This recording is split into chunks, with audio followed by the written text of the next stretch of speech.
ಶಾಲೆಯ ಮುಖ್ಯ ಶಿಕ್ಷಕ ಜಿಬಿ ರಾಠೋಡ್ರನ್ನ ಆಡಳಿತ ಮಂಡಳಿ ಏಕಾಏಕಿ ಅಮಾನತು ಮಾಡಿದೆ ಎಂದು ಆರೋಪಿಸಿ ವಿದ್ಯಾರ್ಥಿಗಳು ಪ್ರತಿಭಟನೆ ನಡೆಸಿ ಆಡಳಿತ ಮಂಡಳಿಯ ಅಧ್ಯಕ್ಷರ ವಿರುದ್ಧ ಘೋಷಣೆಗಳನ್ನ ಕೂಗಿದ್ರು. ರಾಮನಾಥಪುರ ಹೋಬಳಿಯ ರುದ್ರಪಟ್ಟಣದಲ್ಲಿರುವ ಶ್ರೀ ವಿದ್ಯಾಶಂಕರ ಸಂಸ್ಥೆಯ ವಿದ್ಯಾರ್ಥಿಗಳು ಶುಕ್ರವಾರ ತರಗತಿ ಬಹಿಷ್ಕರಿಸಿ ಪ್ರತಿಭಟನೆ ನಡೆಸಿದರು.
ನಮ್ಮ ಶಾಲೆಯ ಮುಖ್ಯ ಶಿಕ್ಷಕ ಮತ್ತು ಹಿಂದಿ ಭಾಷಾ ಶಿಕ್ಷಕ ಜಿಬಿ ರಾಠೋಡ್ರನ್ನ ಅಮಾನತು ಮಾಡಲಾಗಿದ್ದು, ವಾರ್ಷಿಕ ಪರೀಕ್ಷೆಗಳು ಮತ್ತು ಎಸ್ಎಸ್ಎಲ್ಸಿ ಪರೀಕ್ಷೆ ಸಮೀಪಿಸ್ತಾ ಇರುವಾಗ ನಮ್ಮ ಓದಿಗೆ ತೊಂದರೆಯಾಗುತ್ತೆ.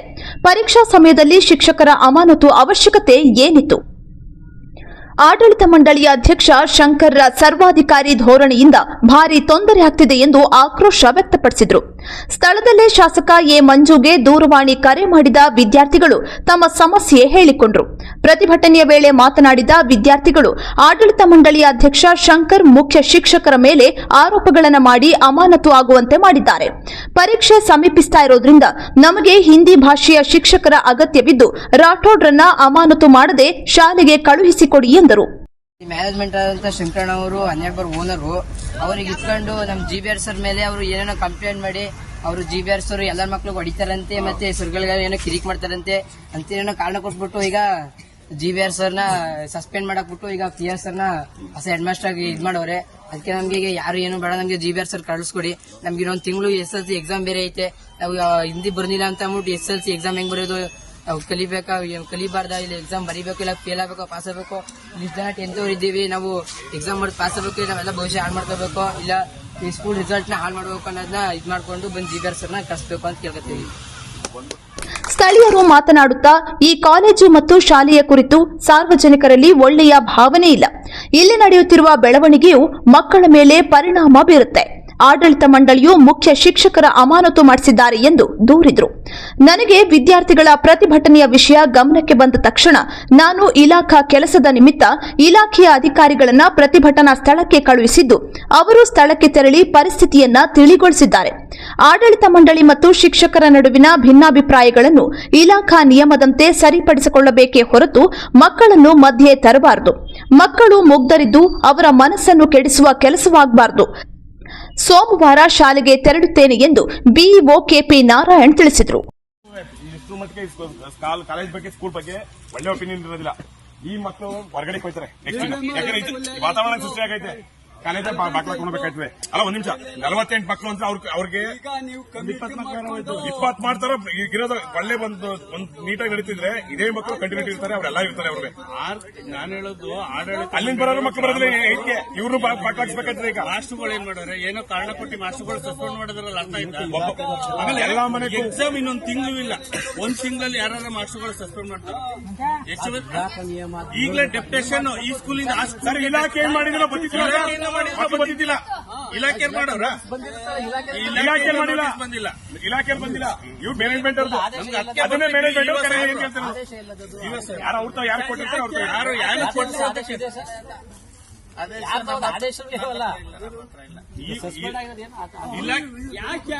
ಇಲಾಖೆಯರು ಕೊಟ್ಟಿದ್ರೆ ನಾವು ತನಿಖೆ ಆಗೋದು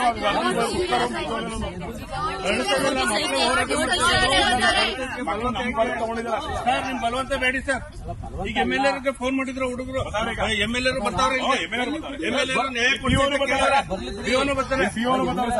1/8/2020 ನಾನು ಮುಖ್ಯೋಪಾಧ್ಯಾಯನಾಗಿ ಪದೋನ್ನತಿಯನ್ನು ಹೊಂದಿ ಸದರಿ ಇಲಾಖೆಯಿಂದ ಅನುಮೋದನೆಯನ್ನು ಪಡೆದುಕೊಂಡು ಈ ಶಾಲೆಯಲ್ಲಿ ನಾನು ಮುಖ್ಯೋಪಾಧ್ಯಾಯ ಶೈಕ್ಷಣಿಕವಾಗಿ ನಾನು ವಿದ್ಯಾರ್ಥಿಗಳ ಒಂದು ಪ್ರಗತಿಗಾಗಿ ನಾನು ಇಲ್ಲಿವರೆಗೆ ಶ್ರಮಿಸಿಕೊಂಡು 32 ವರ್ಷದಿಂದ ನಿರಂತರವಾಗಿ ನಾನು ಸೇವೆಯನ್ನು ಸಲ್ಲಿಸ್ತಾ ಇದ್ದೀನಿ.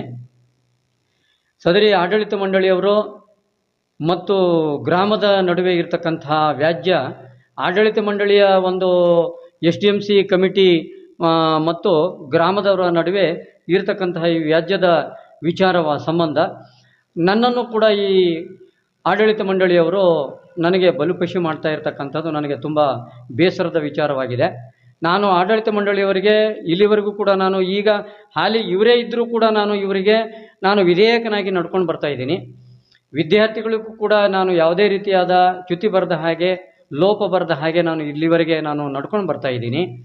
ಆದರೆ ಆಡಳಿತ ಮಂಡಳಿಯವರು ಮತ್ತು ಗ್ರಾಮದ ಒಂದು ವ್ಯಾಜ್ಯ ಆಡಳಿತ ಮಂಡಳಿ 1996ರವರೆಗೆ ಚುನಾವಣೆಯನ್ನು ಮಾಡಿಕೊಂಡು ಬಾಡಿ ರಚನೆ ಮಾಡಿಕೊಂಡು ಬರ್ತಾ ಇದ್ದಿದ್ದು ನಿಜ.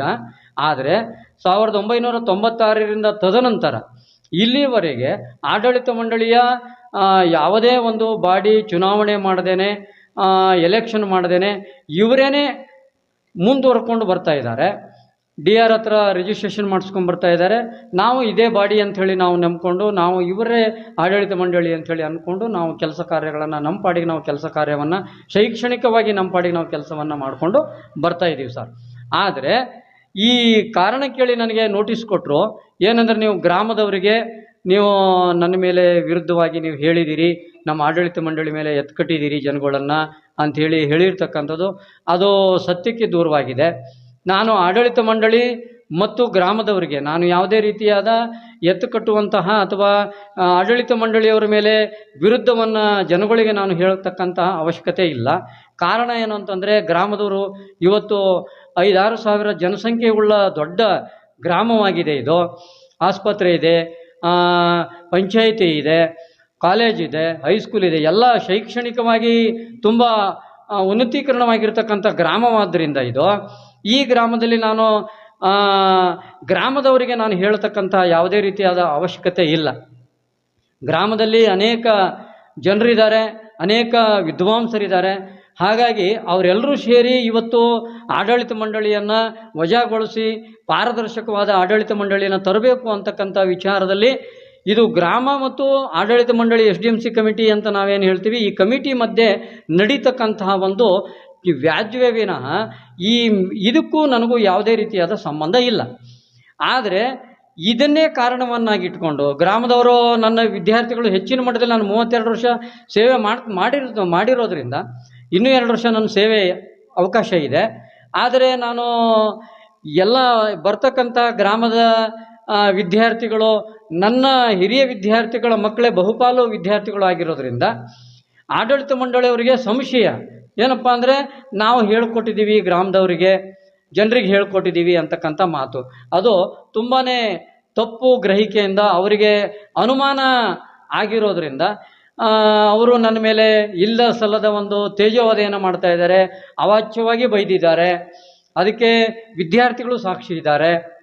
ನನ್ನ ತುಂಬ ಕುಂದುಕೊರತೆಗಳನ್ನು ನನಗೆ ಅನೇಕ ರೀತಿಯಲ್ಲಿ ನನಗೆ ಹಾರಾಸನ ಮಾಡಿದ್ದಾರೆ, ನನಗೆ ಅವಾಚ್ಯ ಪದಗಳಿಂದ ಬೈದಿದ್ದಾರೆ ಆಡಳಿತ ಮಂಡಳಿ. ಈ ರೀತಿಯಾಗಿ ನನ್ನನ್ನು ಇವತ್ತು ನನಗೆ ಪಾಠ ಪ್ರವಚನ ಮಾಡಬೇಕಾದರೂ ಕೂಡ ನನಗೆ ತುಂಬ ತೊಂದರೆ ಆಗಿದೆ.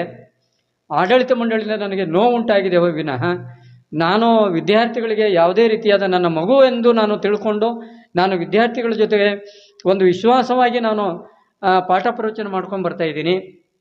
ವಿದ್ಯಾರ್ಥಿಗಳು ಒಂದು ಅಭಿಮಾನದಿಂದ ನನ್ನ ಮೇಲೆ ನಿನ್ನೆ ಅವರು ಒಂದು ಬಹಿಷ್ಕಾರವನ್ನು ಮಾಡಿದ್ದು ಬಿಟ್ಟರೆ ನಾನು ಯಾವ ವಿದ್ಯಾರ್ಥಿಗಳನ್ನು ಕೂಡ ನಾನು ಪ್ರಚೋದನೆ ಮಾಡೋದಾಗಲಿ ಇನ್ನೊಂದಾಗಲಿ ನಾನು ಮಾಡಿರೋದಿಲ್ಲ.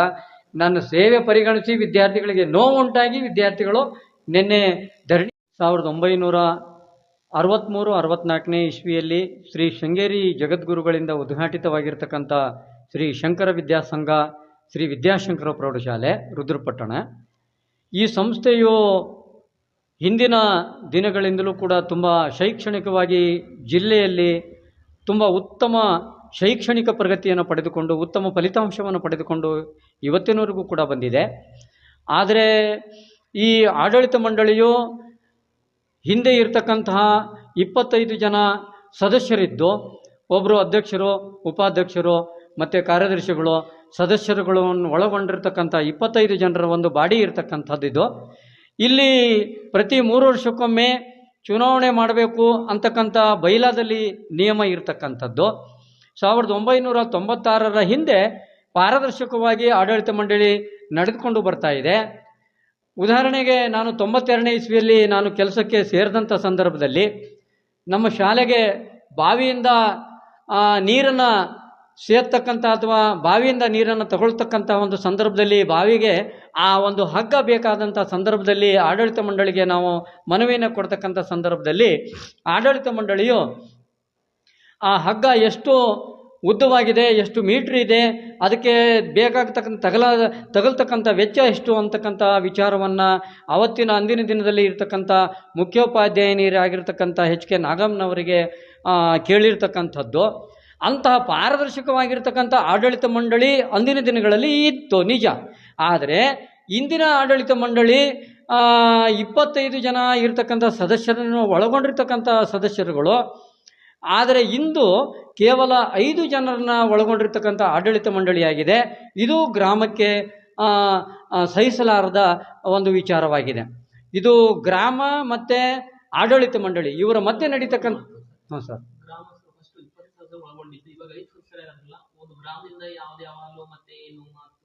ಸರ್ ಹಾಂ ಸರ್ ಬಂದಿದೆ ಸರ್. ಇದರ ಬಗ್ಗೆ ಹಲವಾರು ಬಾರಿ ಗ್ರಾಮದವರು ಹೋರಾಟ ಮಾಡಿದ್ದಾರೆ. ಆಮೇಲೆ ಅದರ ಬಗ್ಗೆ ಪೇಪರ್ ಸ್ಟೇಟ್ಮೆಂಟ್ ಆಗಿದೆ, ಟಿ ವಿ ನ್ಯೂಸ್ ಆಗಿದೆ, ಹಿಂದೆಯೂ ಕೂಡ ಆಗಿದೆ. ಆದರೆ ಪ್ರಭಾವವನ್ನು ಬೀರಿ ಈ ಆಡಳಿತ ಮಂಡಳಿಯನ್ನು ಇವರು ಮುಂದುವರ್ಕೊಂಡು ಬರ್ತಾ ಇದ್ದಾರೆ ಸರ್. ಇವರು ರಾಜಕೀಯ ಪ್ರಭಾವಿ ಎಚ್ ಎಸ್ ಶಂಕರ್, ವಾಣಿಜ್ಯೋದ್ಯಮಿ, ಒಂದು ಬಾರ್ ಇಟ್ಟುಕೊಂಡಿದ್ದಾರೆ. ಇಲ್ಲಿ ಪ್ರಭಾವಿ ವ್ಯಕ್ತಿಯಾಗಿದ್ದಾರೆ. ಹಿಂದೆ ಮಾಜಿ ಜಿಲ್ಲಾ ಪಂಚಾಯತಿ ಸದಸ್ಯರಾಗಿದ್ದರು ಇವರು. ಹಾಗಾಗಿ ರಾಜಕೀಯ ಪ್ರಭಾವವನ್ನು ಬಳಸ್ಕೊಂಡು ನಮ್ಮನ್ನು ಕೂಡ ಇವತ್ತು ತುಣುಕೊಂಡು ನಮ್ಮನ್ನು ಅವರು ಹೇಗೆ ಬೇಕಾದರೂ ಬಳಸ್ಕೊಂಡು ಅವರ ಜೀತದಾಳಾಗಿ ನನ್ನನ್ನು ನಡೆಸ್ಕೊಂಡು ಬರ್ತಾ ಇದ್ದಾರೆ. ಆಡಳಿತ ಮಂಡಳಿಯಲ್ಲಿ ಇವರು ನನಗೆ ಒಬ್ಬ ಪೀವನಾಗಿ ನನಗೆ ತುಂಬ ಕಂಡಮಾಗಿ ಕಂಡಿದ್ದಾರೆ. ನಾನಾ ರೀತಿಯಾಗಿ ಅವಾಚ್ಯ ಪದಗಳನ್ನು ಬಳಸಿದ್ದಾರೆ. ಹಾಗಾಗಿ ನನಗೆ ನನಗೆ ಇಲಾಖೆ ದಯವಿಟ್ಟು ನಾನು 32 ವರ್ಷ ಸೇವೆ ಮಾಡಿದ್ದೀನಿ, ನಾನು ಸೇವೆಯನ್ನು ಪರಿಗಣಿಸಿ ನನಗೆ VRS ಕೊಡಬೇಕು ದಯಮಾಡಿ. ಇಲ್ಲ ಅಂದರೆ ನನಗೆ ಸೇವೆಯನ್ನು ಮಾಡಲಿಕ್ಕೆ ಅವಕಾಶವನ್ನು ಮಾಡಿಕೊಡ್ಬೇಕು. ನಾನು ಇವತ್ತಿನವರೆಗೆ ಈ 2 ವರ್ಷದಿಂದ ನಾನು ಹೆಡ್ ಮಾಸ್ಟರ್ ಆಗಿಲ್ಲ, ನಾನು ಒಬ್ಬ ಪೀವನ್ ಆಗಿ ಕೆಲಸ ಮಾಡ್ತಾ ಇದ್ದೀನಿ. ಆಡಳಿತ ಮಂಡಳಿ ಅಷ್ಟೊಂದು ನನಗೆ ದಬ್ಬಾಳಿಕೆಯನ್ನು ಮಾಡಿದೆ. ಹಾಗಾಗಿ ನಾನು ಇಲಾಖೆಗೆ ಮನವಿ ಏನಪ್ಪ ಅಂದರೆ ನನಗೆ VRS ಕೊಟ್ಟು ನನ್ನ ಕುಟುಂಬಕ್ಕೆ ನನಗೆ ಒಂದು ನೆಮ್ಮದಿಯನ್ನು ಕೊಡಬೇಕು ಅಂತ ಹೇಳಿ ನಿಮ್ಮ ಇಲಾಖೆಗೆ ನಾನು ಪ್ರಾರ್ಥನೆಯನ್ನು ಮಾಡ್ಕೊಳ್ತಾ ನನಗೆ ಒಂದು ಅನುಕೂಲ ಮಾಡಿಕೊಡ್ಬೇಕು ಅಂತ ಹೇಳಿ ನಾನು ಪ್ರಾರ್ಥನೆ ಮಾಡ್ಕೊಳ್ತಾ ಇದ್ದೀನಿ sir. Voice of Kannadiga news, Hassan ಜಿಲ್ಲೆ, ಅರಕಲಗೂಡು.